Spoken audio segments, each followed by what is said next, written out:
राजकारण म्हणजे काय? देशाची, राज्याची ध्येय धोरणं ठरवणारं व्यासपीठ म्हणजे राजकारण. पण हाच प्रश्न मी कोण्या एका निष्ठावान कार्यकर्त्याला विचारला, तर तो म्हणेल, आमचे साहेब जे करतात तेच तर असतं राजकारण. अशी ही राजकारणाची व्यक्तिसापेक्ष व्याख्या. मग याच राजकारणाची प्रमुख साधनं कोणती असतील, तर ती आमदारकी आणि खासदारकी. पण याच आमदारकीला, खासदारकीला गुन्हेगारीचं ग्रहण लागतं, तेव्हा मात्र घडते ती अपात्रता, अर्थात डिस्क्वालिफिकेशन ऑफ एम-पीज और एम-एल-एज. मग सहजच प्रश्न पडतो, या डिस्क्वालिफिकेशनचा आणि रिप्रेझेंटेशन ऑफ पीपल ॲक्ट मधील सेक्शन 8चा काय संबंध?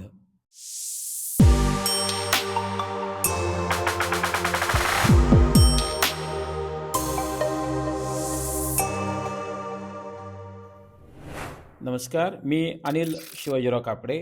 प्रश्न सोपा उत्तर अवघड या प्रश्नमालिकेत आपलं स्वागत करतो.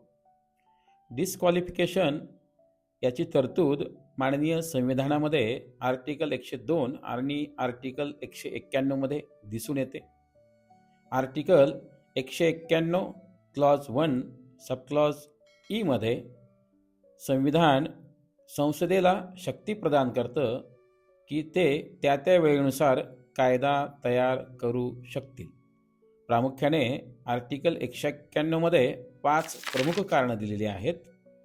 त्यापैकी शेवटचं जे कारण आहे आर्टिकल 191 क्लॉज 1 सबक्लॉज ई, जे संसदेला शक्ती प्रदान करतं, त्याच शक्तीचा अधिकाराचा वापर करून पुढच्या काळात म्हणजे सन 1951 मध्ये संसदेने एक कायदा पारित केला आणि त्याचंच नाव होतं the representation of people act 1951, अर्थात RP ॲक्ट 1951.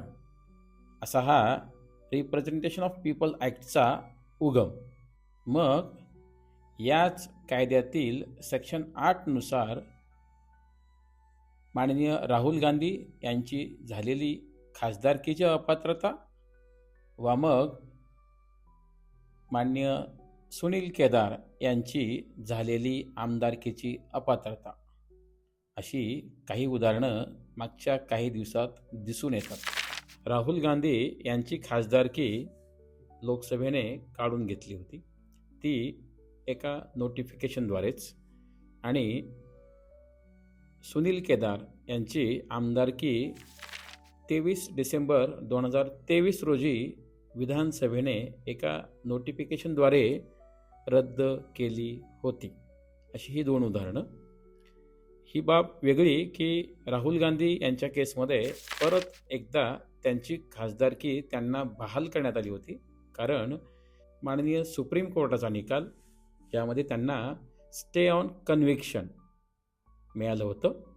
पण ते सुनील केदार यांच्या बाबतीत दिसून येत नाही, कारण की स्टे ऑन कन्व्हिक्शन म्हणजे दोषसिद्धीला स्थगिती ही एक व्यापक संकल्पना आहे, तर स्टे ऑन पनिशमेंट म्हणजे शिक्षेला स्थगिती ही एक थोडी त्या प्रमाणात एक लहान संकल्पना आहे.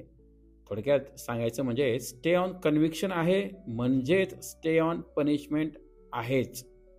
पण याचा अर्थ असा होत नाही की स्टे ऑन पनिशमेंट झाली म्हणजे stay on conviction.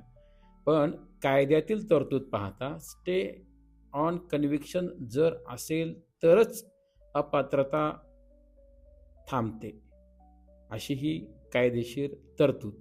Section 8 RP act 1951. चालू घडामोडीचा विचार करता माननीय श्री माणिकराव कोकाटे साहेबांना सुद्धा त्यांच्या केसमध्ये स्टे ऑन कन्व्हिक्शन दिलेलं दिसून येतं.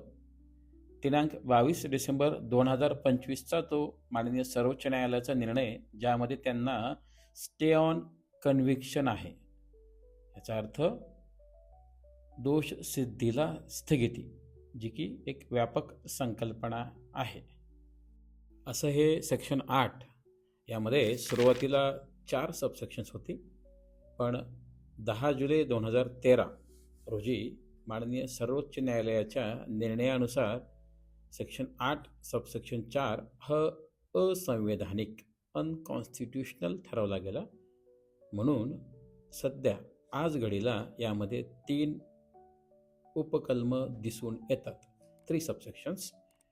सेक्शन 8.1 आणि 8.2 मध्ये विविध गुन्हे आणि कायद्यांची यादी दिलेली आहे. तर त्यामध्ये एखादा आमदार दोषी आढळला आणि सजा झाली तर त्याची आमदारकीची अपात्रता सांगितलेली आहे. तर सेक्शन 8.3 मध्ये 1 आणि 2 मध्ये जी गुन्हे नाहीत, जर यामध्ये जर ती व्यक्ती म्हणजे आमदार दोषी आढळली तर आणि 2 वर्ष किंवा 2 वर्षापेक्षा जास्त सजा झाली असेल तर त्यांची अपात्रता लगेचच त्या दिवसापासूनच लागू होते आणि 2 वर्षा किंवा झालेली शिक्षेनंतर 6 वर्ष ती कायम राहते.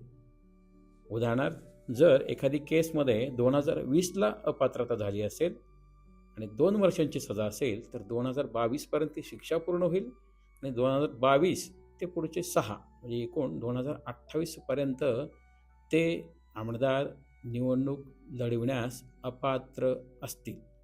असं हे सेक्शन 8.